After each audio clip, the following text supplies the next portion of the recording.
debating. But I intend to stay here until this conclusion, this hour or so that we have is concluded, and I'll yield right now to the distinguished senator from Hawaii, who, as I said, was also at the President's announcement in the blazing heat. But since he's from Hawaii, he's more used to the heat than I am. I yield. Yield before he yields to the senator from Hawaii. I've yielded the floor, and whoever seeks recognition is... Madam President. Senator from Hawaii. Thank you, Madam President. I was very encouraged by the President's speech today for a number of reasons, but the main thing that I found encouraging is that he's obviously done waiting, and there are 3 reasons to be done waiting. The first is that it's very unlikely, given the current composition of the Congress, that the Congress will take action in the 113th, and we have to recognize that political reality. The second is that from an ecological standpoint, we don't have the luxury of waiting. We don't have 5 or 8 or 12 years to wait and deliberate. We need to take action now in order to reverse global climate change. And the third is a matter of law. Under the EPA versus Massachusetts, the Supreme Court didn't just give the authority to the EPA to regulate carbon as a pollutant under the Clean Air Act. It actually requires that the EPA move forward. So even if this president didn't believe in the science, even if this president weren't as passionate as he is about combating climate change, he would be required to, under the law, comply with the conditions of the Supreme Court decision. So let's get one thing straight. And in a way, it's a little sad that this has to be asserted on the Senate floor as a political statement, but here it is. Climate change is real, it is caused by humans, and it is solvable. It's a real threat with a high cost, but if we act now, we can start a new era of economic and scientific leadership for American innovation. This is really an incredible opportunity, and as I see our young pages here, this is an incredible opportunity for innovation, for partnership, for opportunity for our economy to grow and for us to, again, become a world leader, to start a second industrial revolution in clean energy and clean technology. You know, the state of Hawaii was able to move forward with something called the Hawaii Clean Energy Initiative. And what we've done is simply breathtaking. In a very short period of time, we've actually tripled clean energy production, and not from 2% to 6%, but rather from 6% to around 18% in a matter of just a few years, all the while driving unemployment down and down and down. And so the old choice between economic development and economic opportunity and environmental protection, the premise that unfortunately some on the other side of the aisle cling to, which is that we have to choose between protecting our health and our environment for future generations and economic opportunity in the short run, has been disproven. We have great opportunities to be a leader in clean technology. That's why we have to support EARPA. That's why we have to support our DOE and our national energy labs. And the Hawaii Clean Energy Initiative is proof that we can do so. So I'm very encouraged by the President's movement on this. I'm pleased to work on a bipartisan basis with anyone who wants to legislate. If there are problems with the straight regulating of carbon, let's talk about that. But the only way to solve those problems is by legislating. And if this body and the body across the Capitol is unwilling to act, I'm pleased that this administration will take action. I yield the floor. Madam President, I thank the Senator from Rhode Island. I thank the distinguished senator from Hawaii, and I wonder if we might ask unanimous consent if he wishes to engage in a colloquy on the Senate floor, if that would be agreeable. Yes. Without objection. Thank you. We were both at the President's speech today, and one of the things that the President mentioned that I think is an important point to bear in mind is that carbon pollution isn't free right now. We are not going to suddenly impose a cost on the economy through regulation that otherwise would not be there. And I can speak for Rhode Island. We are paying the price right now in the price of food and goods that are more expensive because of wildfires and droughts. We are paying the price and the cost of repairs to homes and shoreline that has been damaged by floods and storms. We are paying the price in terms of increased taxes for more disaster services, not only in Rhode Island but across the country. We're paying the price in the form of hikes in our insurance premiums. We pay the price in softer ways, in days spent in the hospital with a child having an asthma attack when you could be working or out at home. And certainly we pay the price in what you might call the lost victories of innovations that we never achieved because we were so busy subsidizing these old fuels.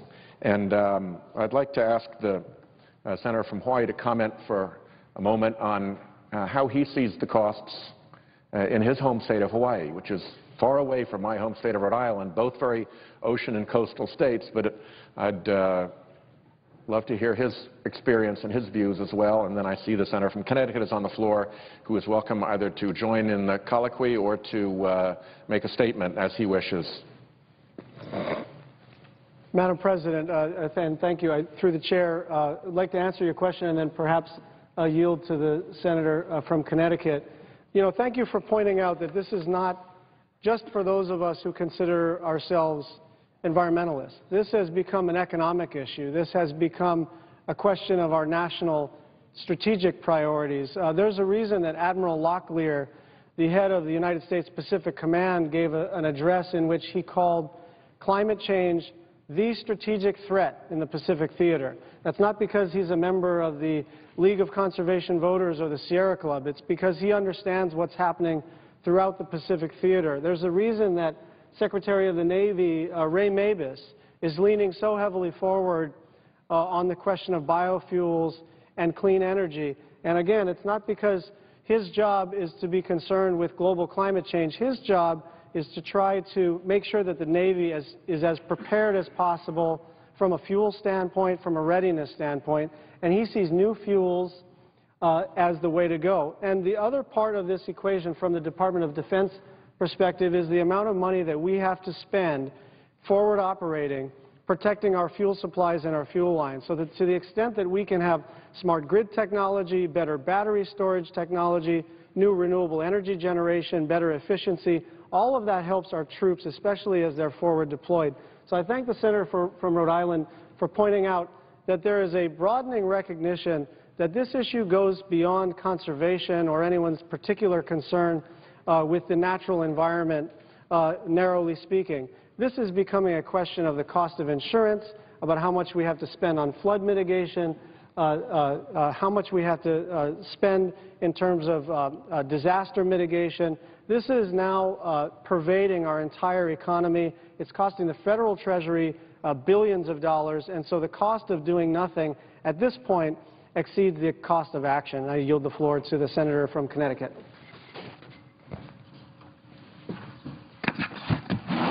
Madam President.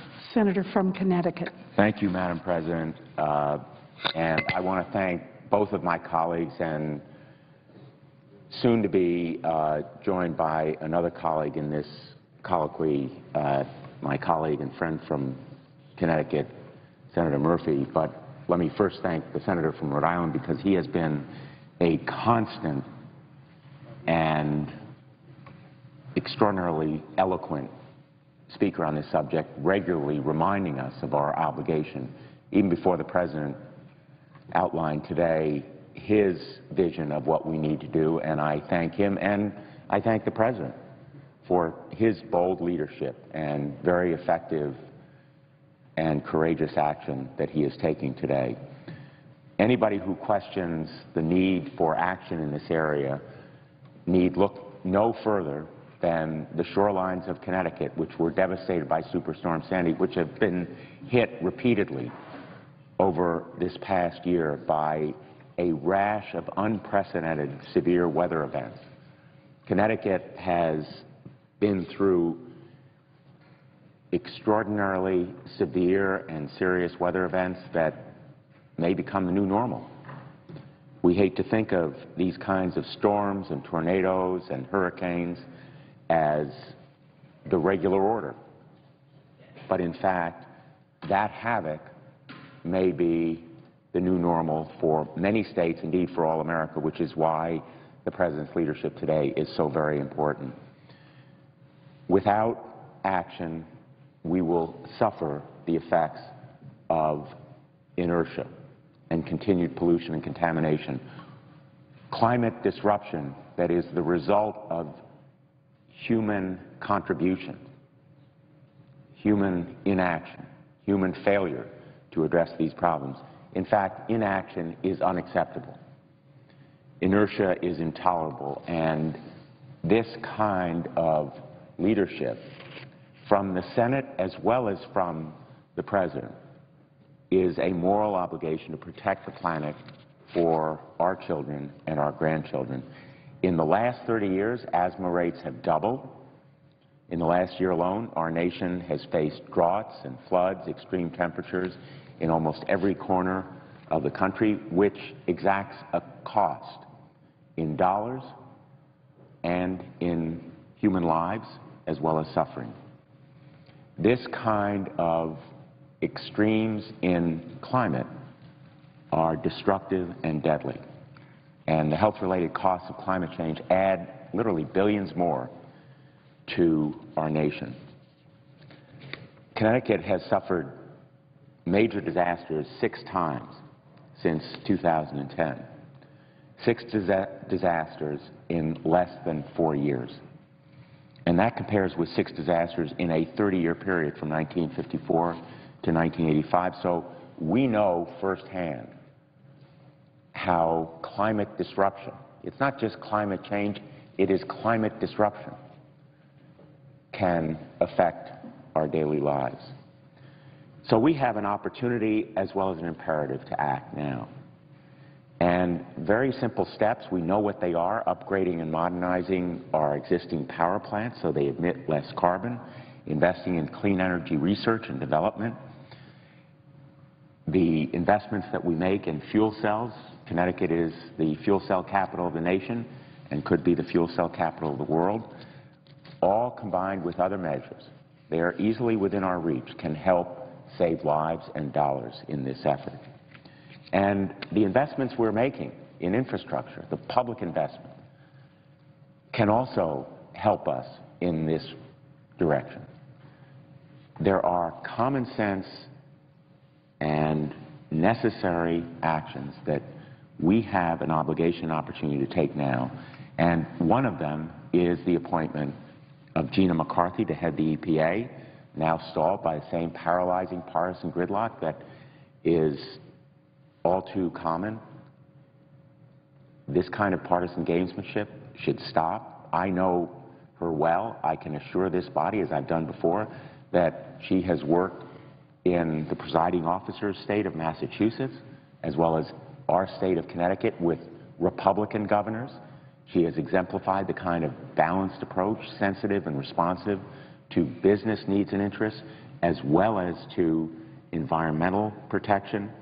She is well respected in the environment and business communities because of her dedication to developing practical solutions in facing this kind of set of environmental challenges. And her leadership, along with the President's vision today, is so very important.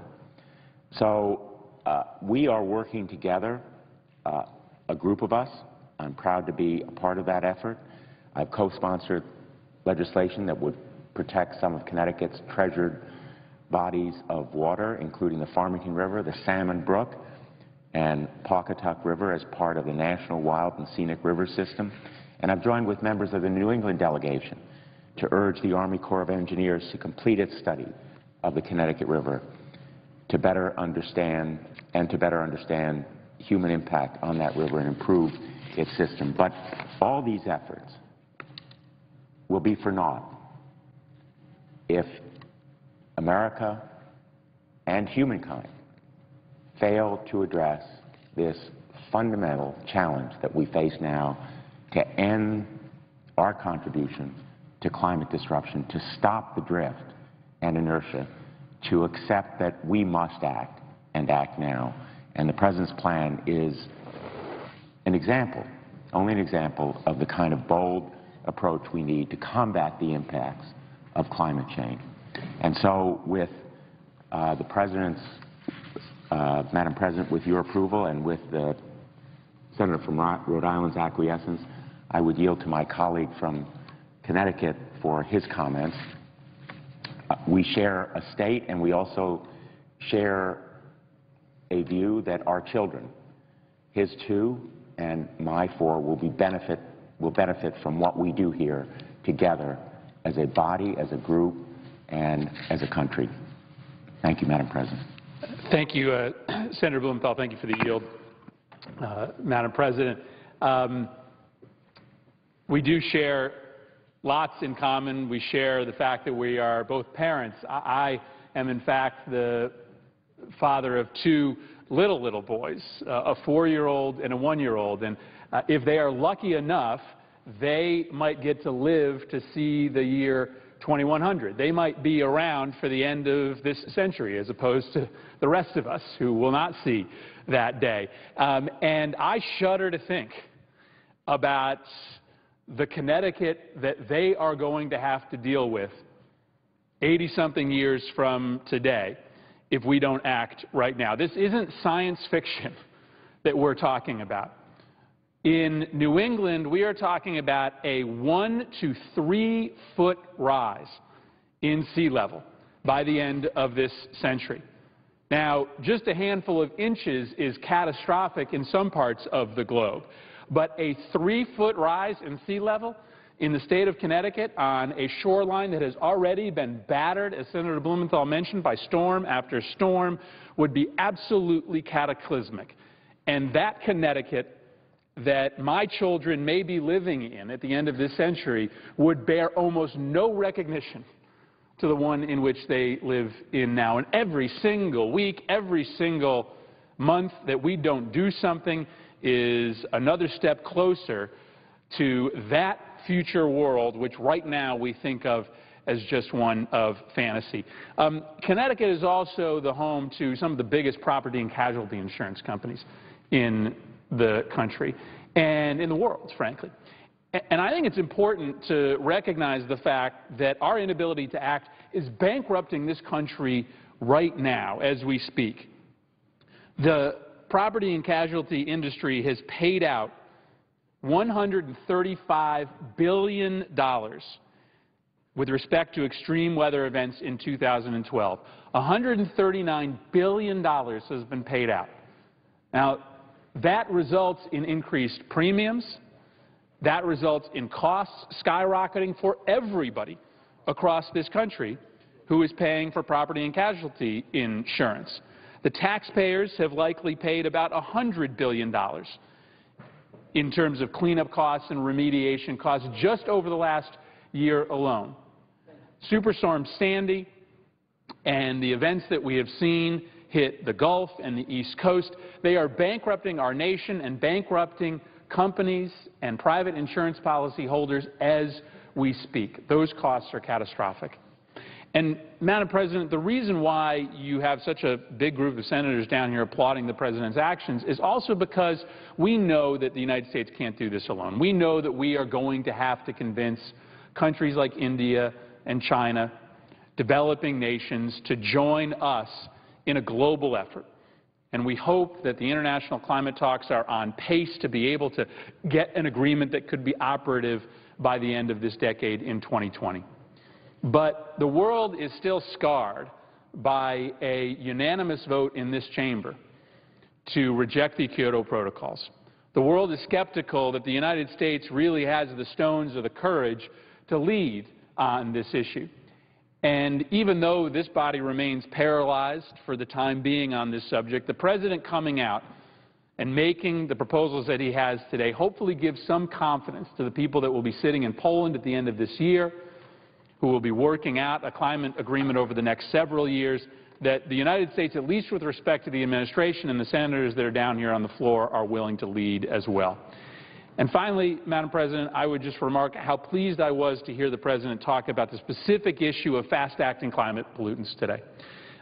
We are going to have to get a global agreement on carbon dioxide. But in the meantime, as we try to figure out a bridge to that 2020 operative agreement, if we are able to work with the international community, with respect to the climate pollutants of methane, black carbon, and HFCs, we can make an enormous dent as we get ready for that lasting agreement. And in fact, we just got good news last weekend that the President, along with the head of the Chinese government, has come to an agreement to try to rework the Montreal protocols with respect to a reduction in the admittance of HFCs, one of the most disastrous, insidious climate pollutants.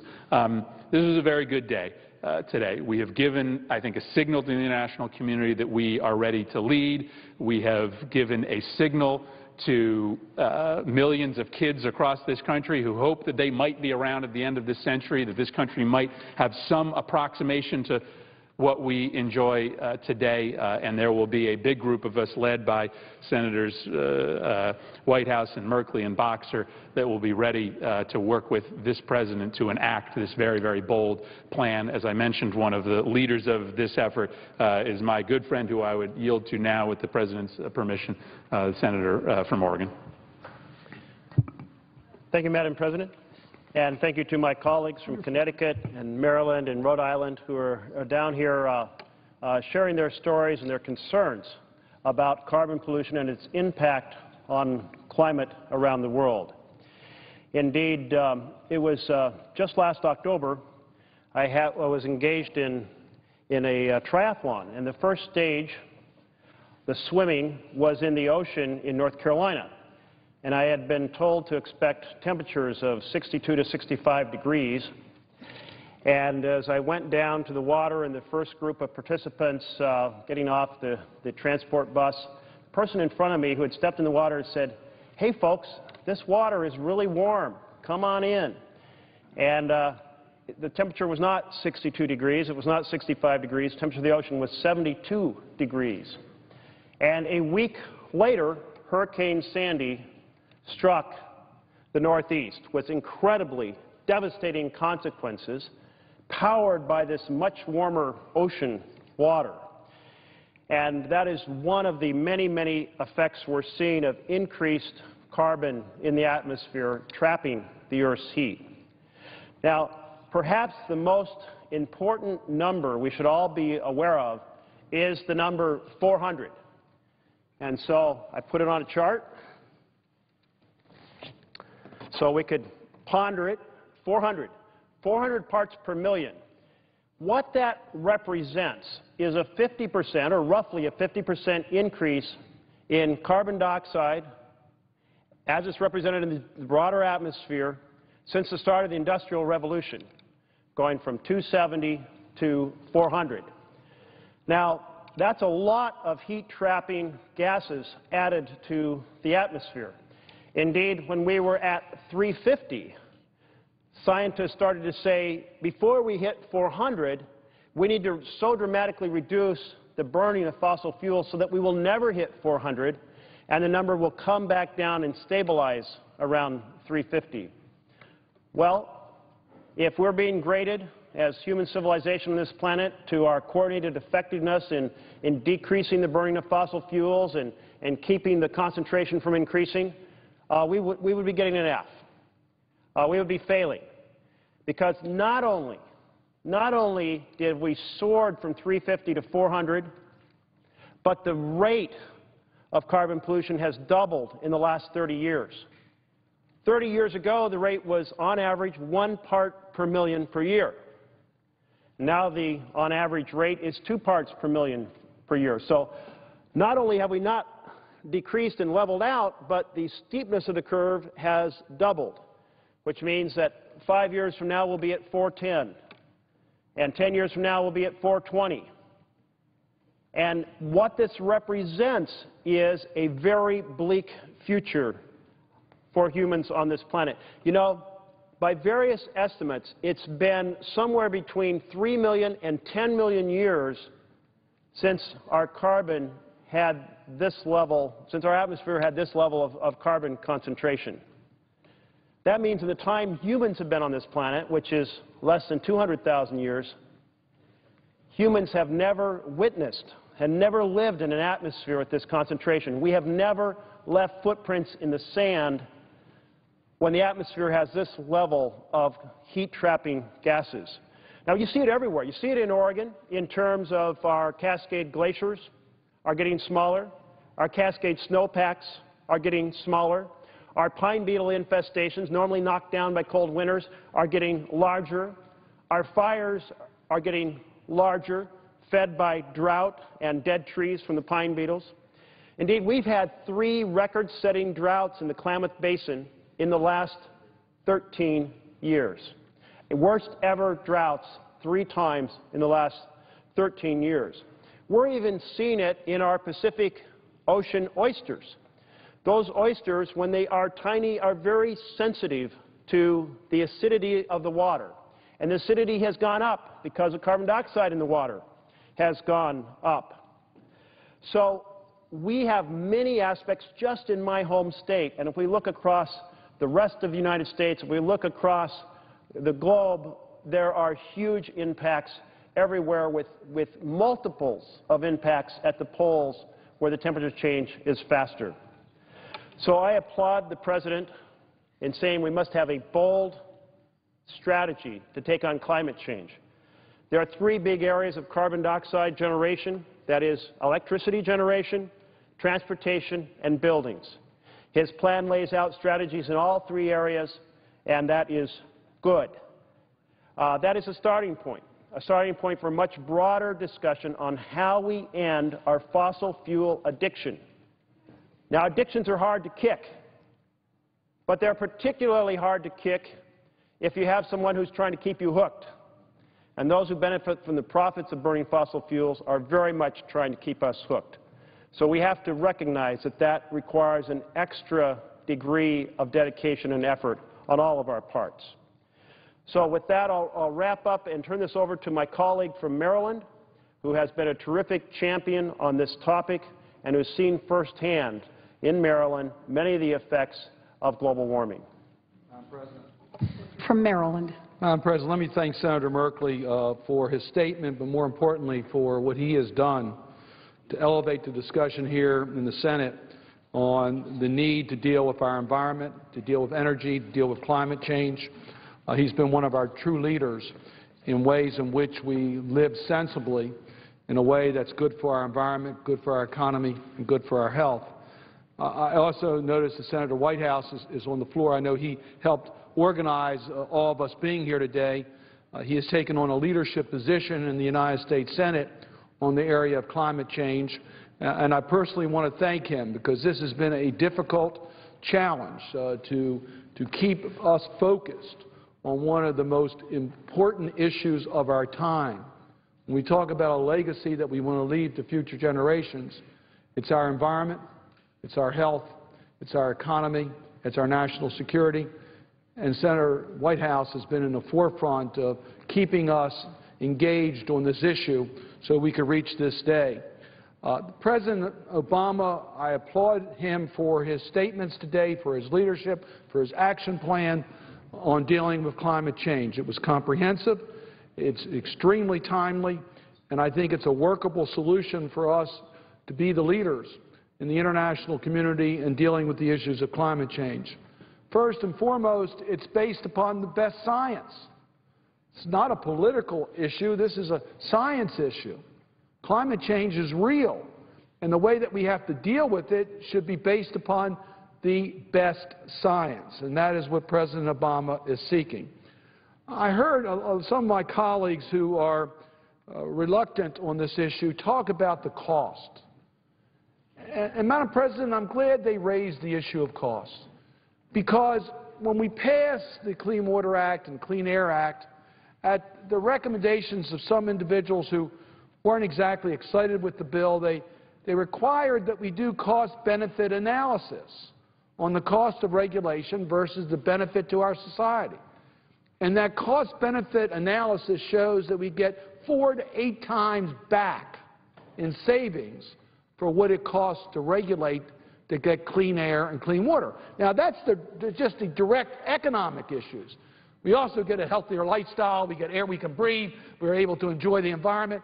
That's a plus, in addition to the direct economic benefit. And I want to talk about my experiences in Maryland. You know, Maryland took a leadership position. We passed some of the toughest clean air standards in the country. We invested $1 billion in cleaning up our energy generating plants. And you know what that meant for Maryland? 2,000 more jobs. We created jobs by cleaning up our environment.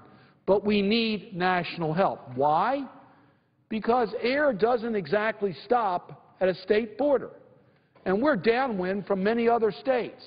So the people of Maryland are suffering from dirty air, not as a result of what's being generated in Maryland, but what's being generated elsewhere. So we need national standards, and that's exactly why the President has called for dramatic action, taking dramatic action today. Inaction will cost us dearly. We've had more episodes of extreme weather recently, and that is based upon science and the fact that weather is changing as a result of carbon pollution in our environment, greenhouse gas emissions. Between 2011 and 2012, those types of extreme weathers cost more than $1 billion of damage. Guess who paid for it? Taxpayers of this country. Because we believe that when you have emergency extreme conditions, there's a community responsibility to help deal with it. Well, we can do something about it to mitigate that type of damage in the future, and the President did that today in his call for action in regards to climate change. Superstorm Sandy has been referred to a couple times on this floor. We saw the devastation of that storm very close by. And where we are here in the nation's capital, last year they had a record-setting number of continuous days of 95-plus degree weather. So we know firsthand what is happening. And in my own state of Maryland, in this region, we pride ourselves in the Chesapeake Bay and what we've done to clean up the Chesapeake Bay. I was with Senator Carper on Monday, and we had a good news press conference on the Eastern Shore of Maryland, talking about some of the positive results that we've done on the Bay. We've worked to reduce the nutrient levels in the Bay, and that's a very positive element. It reduces the oxygen deprivation of the Chesapeake Bay, and we've had fewer dead zones since we've had in the 1980s. Well, that's due to the hard work that we've done in this region with farmers and developers to reduce the nutrient pollutions. Yes, we are dealing with stormwater runoff and farmers and developers, but we also have to deal with the realities of climate change. Warmer water kills seagrass. Seagrasses are critically important for the diversity of the Chesapeake Bay. So this issue affects my region, affects our entire country, and inaction can cause extreme damage. The biggest sources of carbon pollution, my colleagues have already talked about it, our power plants, and the President talked about that, how we deal with transportation, how we deal with our buildings. Number one on our list should be conservation. The less energy we use, that's the easiest way that we can reduce our carbon footprint. But we also have to develop alternative fuels and have to be much more aggressive in doing that. I heard a lot of people talk about the international reaction. What is the other countries doing? Well, Madam President, 2 weeks ago I was in China. I was in Beijing. I was there for a couple days. Never saw the sun. And that wasn't because there were clouds. There were no clouds in the sky. Couldn't see the sun because of pollution. And that's not unusual in Beijing.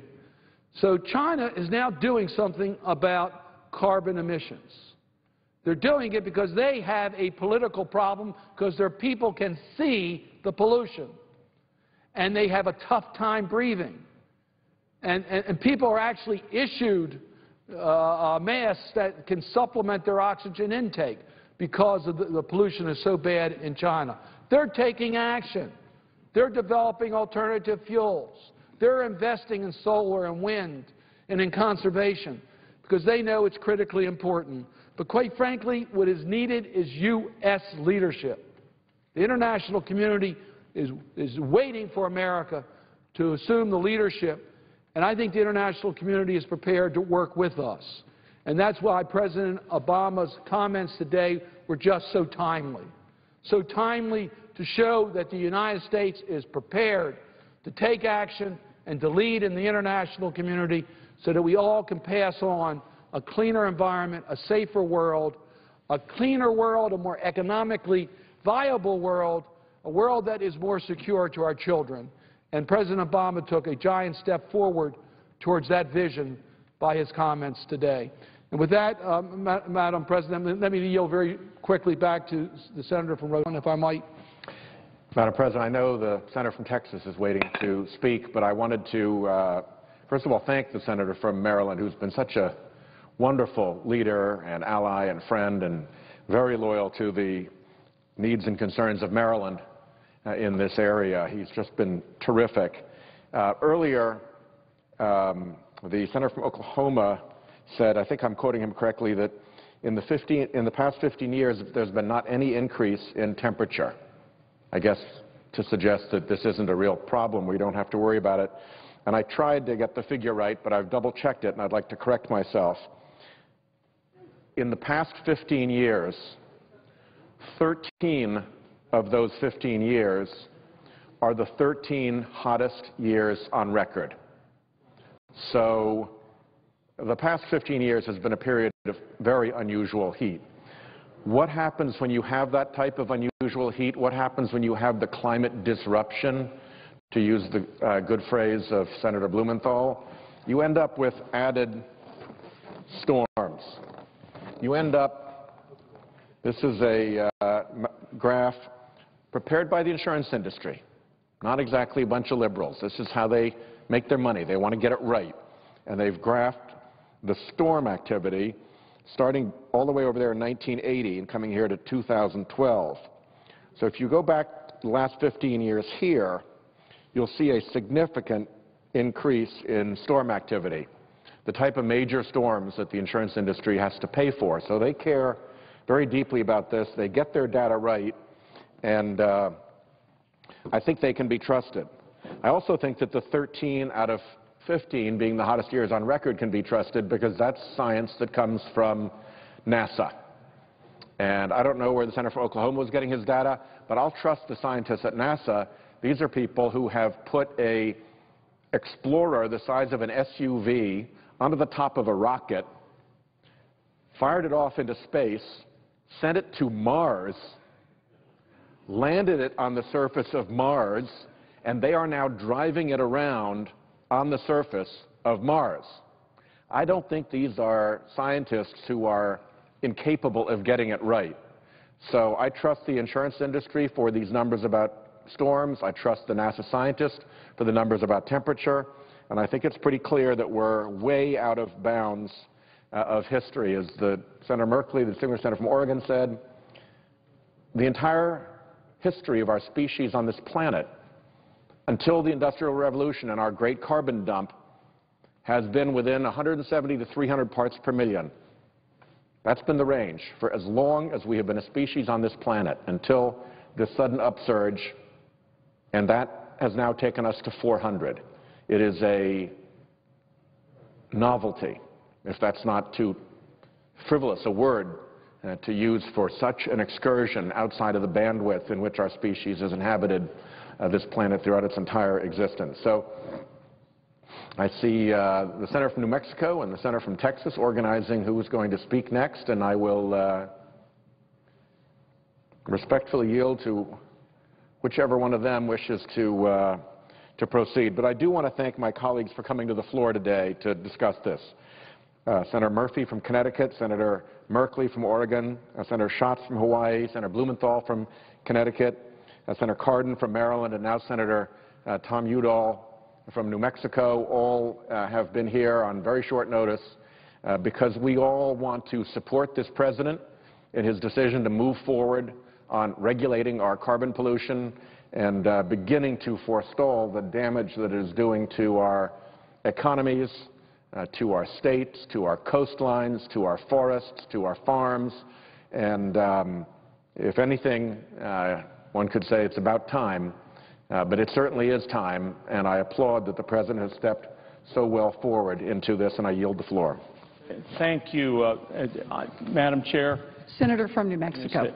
Senator Whitehouse, thank you very much, you and the other senators who have been down here talking. And I would ask the chair, Senator Cruz has been very generous here. It was his turn to go, and I said I could finish this in 5 minutes, so I would ask you to indicate when 5 minutes are up, and I will yield the floor then to him and would ask consent that he get the floor after me so that there isn't any issue there. Without objection. Senator Whitehouse, one of the things that you and I know is and we've been asking for this and talking about this, we need presidential leadership. And we saw that today. The speech that was given here in Washington really detailed a lot of the important things that need to be done. And we both serve on the Environment and Public Works Committee. We know how important it is to get an EPA administrator in place and to move forward with the greenhouse gas regulations that the Supreme Court has now said we can move on. So this is a big day, and I think there are many of us in the Senate that are willing to work on a bipartisan basis. We hope a lot of our Republican friends will step forward and see that there's a space here to talk about climate, to try to work with each other. But I applaud the President for what he did today, how specific he was in terms of the EPA and greenhouse gases, how specific he was about policies throughout the government. And I wanted to just, what's left of my 5 minutes here, just talk a little bit about the Southwest. Sheldon, Whitehouse, and the others have talked about their regions of the country, but really what we're talking about in the Southwest is from the climate models, just business as usual that we see. If the temperatures go up 1 degree in other places in the United States, it's double that in the Southwest. And so essentially what you have is if, and imagine a mouse and you're clicking on something on a screen and dragging it, what we see happening is New Mexico going 300 miles to the south if you maintain business as usual and you get down the road about 75 years, although it's hard to look down that far. And if you put New Mexico 300 miles to the south, you're down in the middle of the Chihuahuan Desert. It completely changes the landscape of New Mexico. Your forests are not going to hold snowpack anymore. Your temperatures are going to be much higher. Everything is going to change pretty dramatically. And let me give you an example. One of our communities in New Mexico has a watershed where they get 40% of their drinking water drawn from the snowpack and in 2 reservoirs. And many of our communities in New Mexico are like that. With snowpack gone, they will have to then go to another way of getting water. And making up 40% is very difficult, especially if the other areas, for example, the aquifers that are under that particular area or town, if those aquifers are also being drawn down because there's no snowpack, then you just continually mine the water. So that's the situation with the snowpack. The other thing that's happening in our forests is they're burning much hotter, and they're burning out of control. We're seeing bigger and bigger fires. Every couple of years, we break the record from a few years back. And with these fires burning so much hotter than they've ever burned before, the kinds of things you see is the soil turns to almost dust. It can't absorb water. It's not a natural forest environment.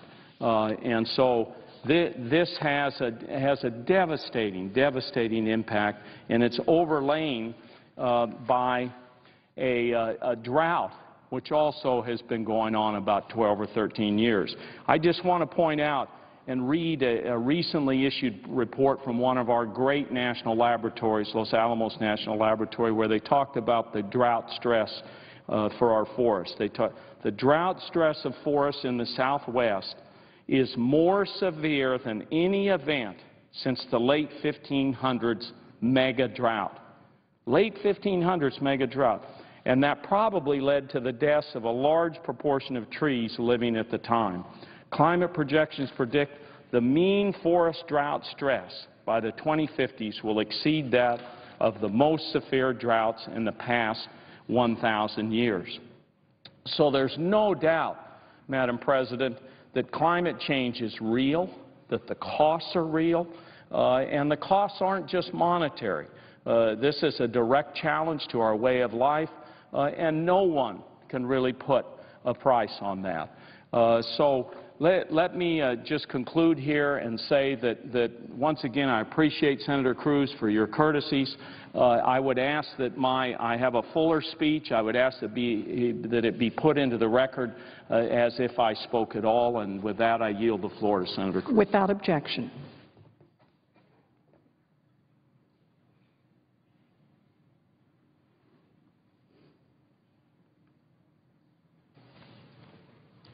Madam President. Senator from Texas. Madam President, I ask unanimous consent that the Senate temporarily set aside all pending amendments so that I may offer my amendment number 1580. Is there objection? Objection is heard. Madam President, the amendment that I would have called up had not the majority party objected is an amendment that would have corrected one of the most egregious aspects of the Gang of Eight bill. Namely, it is a penalty that is imposed on U.S. employers for hiring U.S. citizens and for hiring legal permanent residents. It is a striking result of the Gang of Eight bill as it intersects with the Obamacare legislation. Let me explain how it operates. Right now, Madam President, for any company with 50 or more employees, if that company does not provide a sufficiently high-dollar health insurance policy for low-income workers, that company faces a fine of $3,000 per worker. Moreover, that fine is not deductible on the company's taxes, which means as an effective matter to the company, the penalty is in the order of $5,000 per employee when you factor in the tax consequences. That is the present status quo under Obamacare. That is the penalty that is visited upon U.S. employers for hiring U.S. citizens and for hiring legal immigrants. Now, what does the Gang of Eight bill do to change that?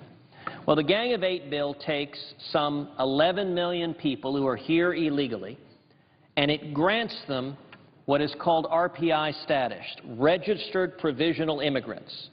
Now, I have many concerns about legalization prior to securing the border, but this concern is altogether separate from that.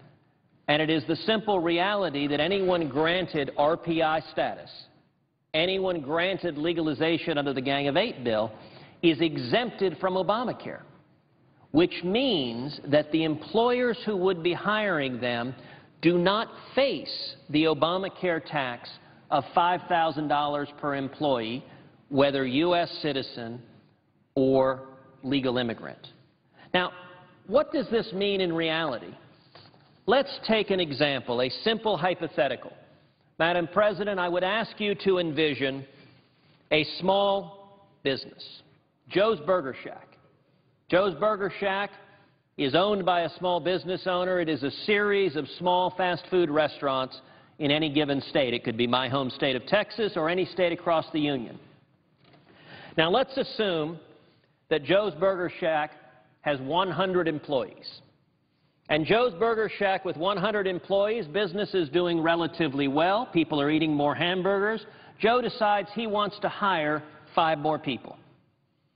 Now, if Joe and Joe's Burger Shack decides they want to hire 5 more people, if Joe chooses to hire 5 U.S. citizens, or if he chooses to hire 5 legal permanent residents, 5 legal immigrants, Joe faces a penalty of $25,000 for doing so, $5,000 apiece, right off his bottom line to the IRS. In contrast, if Joe decides instead to hire 5 RPIs, who came here illegally, among those 11 million who are here illegally, but granted RPI legalization under the Gang of Eight bill, Joe pays a penalty of $0. Madam President, let me ask a simple common sense question. In this instance, Joe, the small business owner, who is Joe going to hire? This bill creates an enormous incentive to hire those here illegally, and at the same time, it does it by creating a statutory penalty for hiring United States citizens and for hiring legal immigrants. Madam President, that makes no sense. Let me give a second example. A second example, suppose Joe is facing harder times. Because of Obamacare penalties, Joe makes the decision that a great many fast food restaurants have made to forcibly reduce workers' hours. Obamacare kicks in when a worker works 30 hours a week, and so a great many small businesses, and in particular fast food restaurants, have been forced to forcibly reduce their employees' hours to 29 hours a week or less. Now, imagine that of Joe's 100 employees, 25 of them are RPIs, are formerly illegal immigrants who have received legalization under the Gang of Eight, and 75 are either U.S. citizens or legal permanent residents. Well, and if Joe wants to reduce the hours of 25 of his employees below the 30-hour threshold because times are hard and he can't afford the burdens that Obamacare is putting on his business. If Joe forcibly reduces the hours of 25 U.S. citizen employees or 25 legal immigrant employees to below 30 hours a week, Joe saves potentially $125,000 a year in tax penalties. $5,000 apiece times 25 employees. In contrast, if Joe says instead, I want to reduce the hours forcibly of those who are here illegally that have received legalization through the Gang of Eight, Joe saves $0 in tax penalties because he's not paying a tax penalty regardless of whether those here illegally are working 30 or 40 hours or more. The question I would pose to you, Madam President, whose hours will Joe reduce? This statute puts an enormous incentive, an incentive from Congress for Joe to forcibly reduce the hours of United States citizens and of legal immigrants. And let me give a third and even more stringent example. Imagine if Joe is facing great financial burdens, as a lot of small businesses are, as a lot of small businesses are struggling. Imagine if Joe instead made the decision to fire all 100 workers. All 100 workers who happen to be United States citizens or legal permanent residents, and instead hire only those who are here illegally who have been legalized under the Gang of Eight.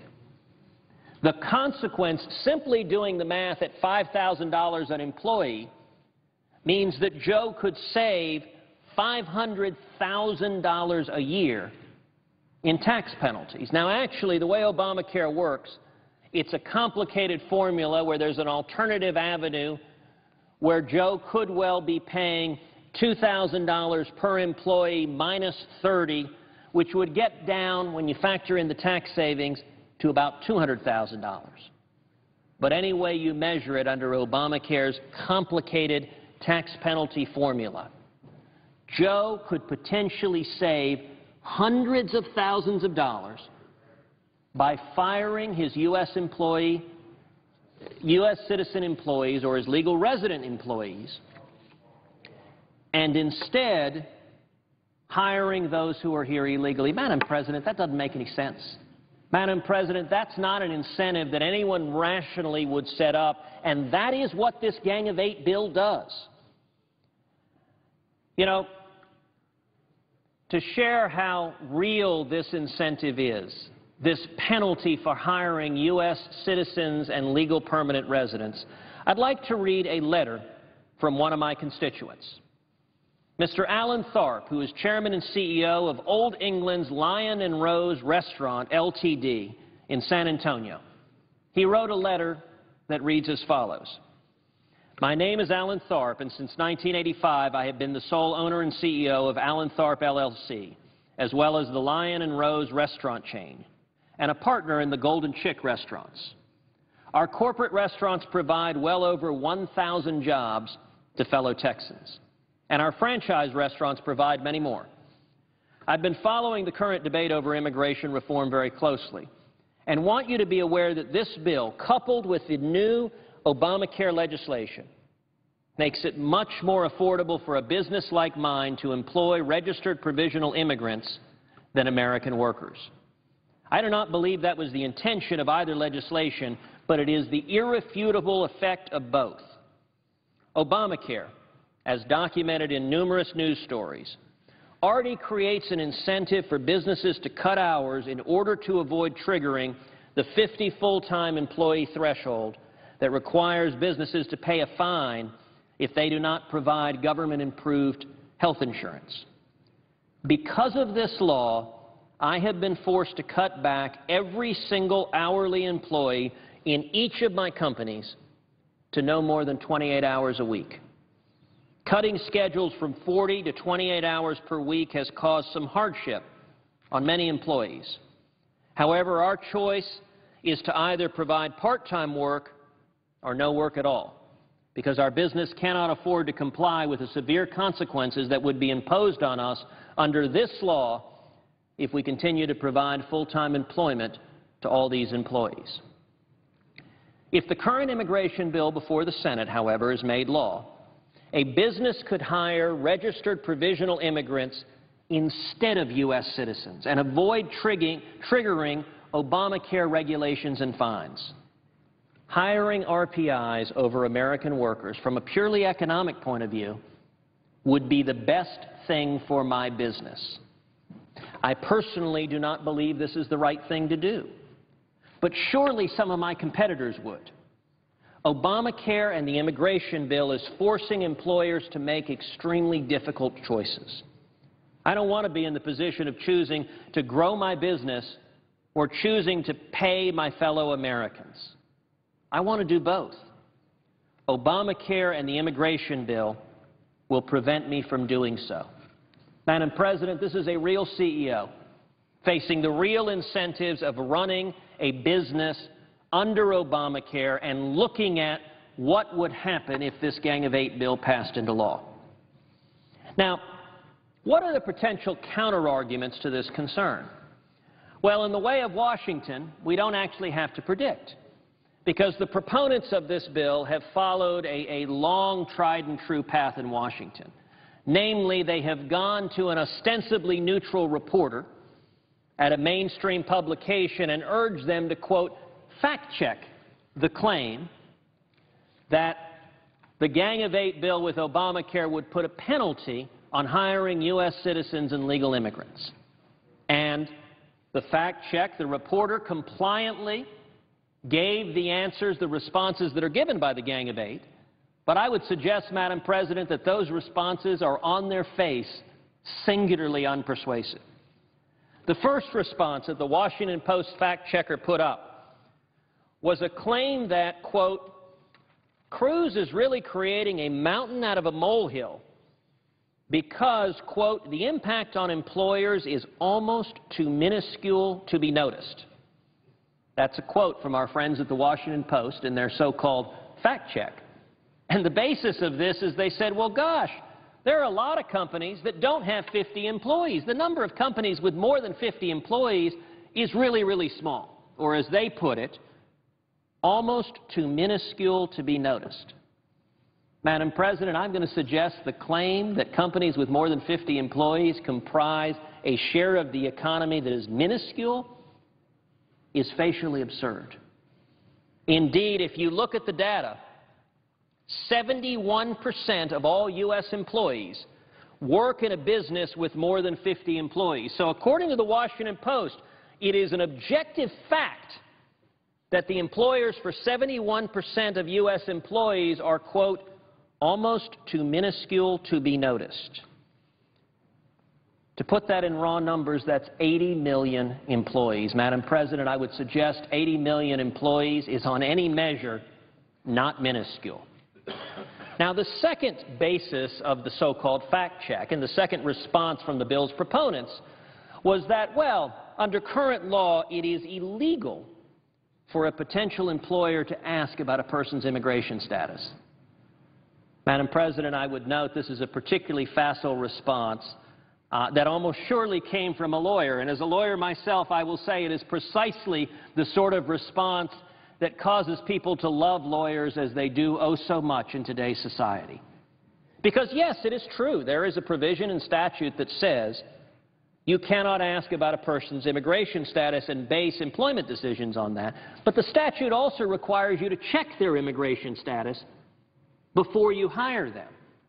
Moreover, there's no provision for employees volunteering this information. And if this bill passes, if there's a massive incentive to hire RPIs over U.S. citizens, the simple reality is there will be massive economic incentives for employers to do so. And, Madam President, let me note that this point is utterly irrelevant when it comes to reducing employees' hours. Because even if you engage in the Alice in Wonderland world where employers don't know if an individual is an RPI or a U.S. citizen, once they're hired as a matter of legal requirement, they do know that. And if they're then subsequently making a decision on whose hours to reduce, the overwhelming economic incentive would be to reduce the hours of the U.S. citizen or the legal immigrant rather than those who are currently here illegally.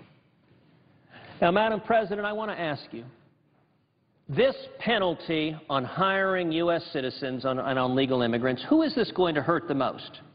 Well, you know, it's not going to hurt companies that are doing nuclear science research. It's not going to hurt companies that are designing satellites.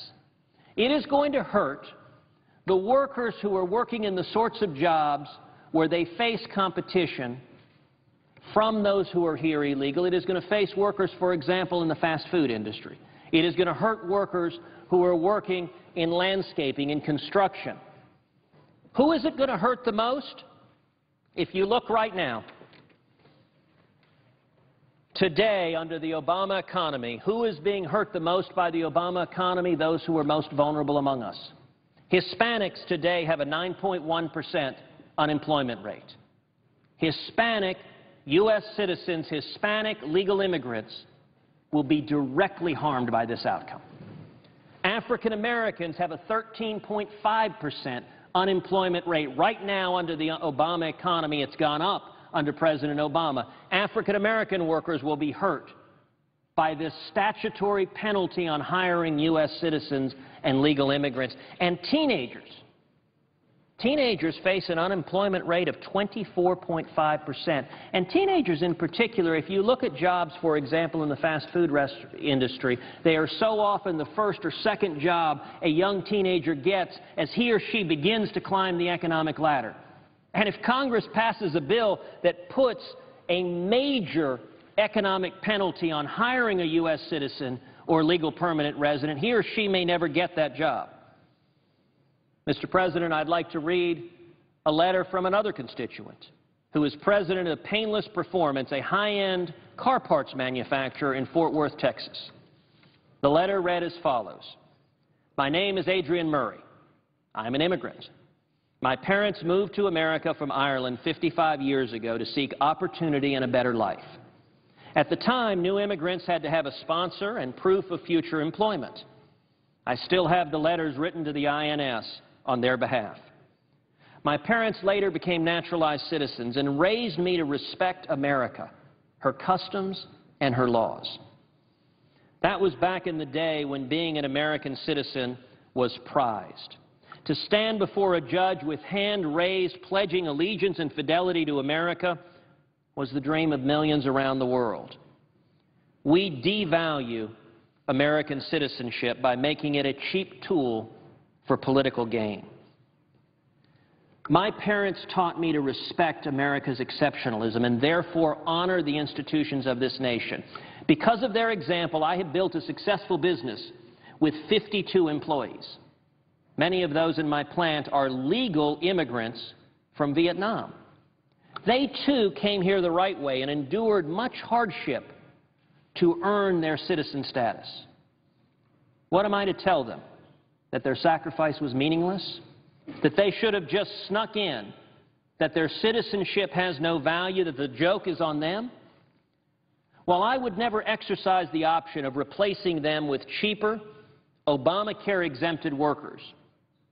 Would they not be justified in questioning the motives and validity of a government which would even consider giving an employer that option?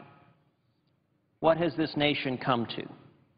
It is getting harder and harder to recognize America, a nation which once proudly held fast to the virtues of liberty and freedom is now seriously contemplating a law which amounts to nothing more than thinly disguised human trafficking.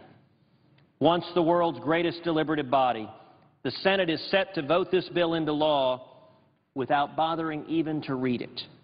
This cannot be, this must not stand. You know, it's not too late, Mr. President. At the outset of my remarks, I asked unanimous consent to call up my amendment to fix this problem, and the Democrats in this body objected. My amendment would address this problem by providing that Obamacare shall be defunded until there are no longer any registered provisional immigrants in line. That is the one way to correct this problem, to correct the statutory penalty on U.S. citizens and legal immigrants if this bill were to pass. But as you've just seen, the majority party has chosen to object to bringing up that amendment. And indeed, so far, we have not had an open debate on amendments on this bill.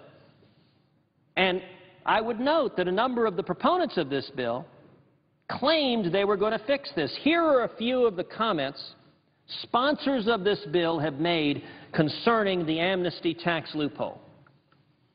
From my friend, the senior senator from Arizona, Senator John McCain, quote, "I think that is an issue, and I think it needs to be addressed."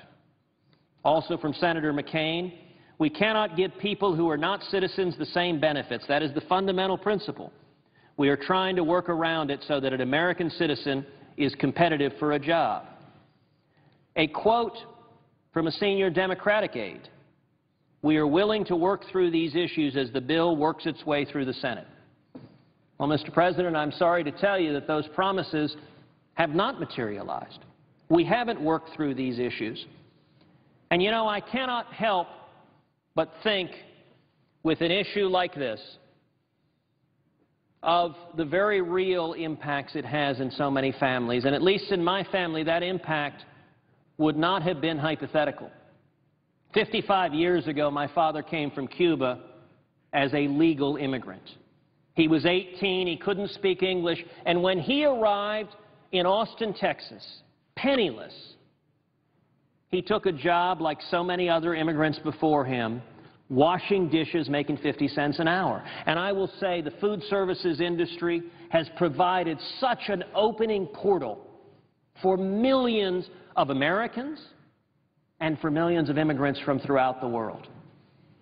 And yet, if the Gang of Eight bill had been law in 1957 along with Obamacare, my father, who couldn't speak English, who was very glad to make 50 cents an hour so he could take that money and pay his way through the University of Texas and go on to get a higher paying job and start a business and work towards the American dream, my father very well might have been fired because of the Gang of Eight bill, because the impact of this legislation would have been to cost his employer $5,000 for hiring him, a legal immigrant. And I have to tell you, my father's skills at age 18, I wouldn't characterize him as a high-skilled dishwasher. He told me he got that job because he couldn't speak English, and you didn't have to speak English to wash dishes. You had to be able to take a dish and stick it under the hot water. This incentive would have put a massive incentive for his employer to say, "Raphael, I'm sorry, you're out of a job, because we're going to hire someone that didn't follow the rules, didn't come here legally, came here illegally because Congress penalizes us $5,000 for hiring you, but it puts zero penalty on hiring that individual who's here illegally. Mr. President, I cannot think of a more irrational, a more indefensible system than a statutory penalty for hiring U.S. citizens or legal immigrants. If this bill passes, a number of things will ineluctably happen.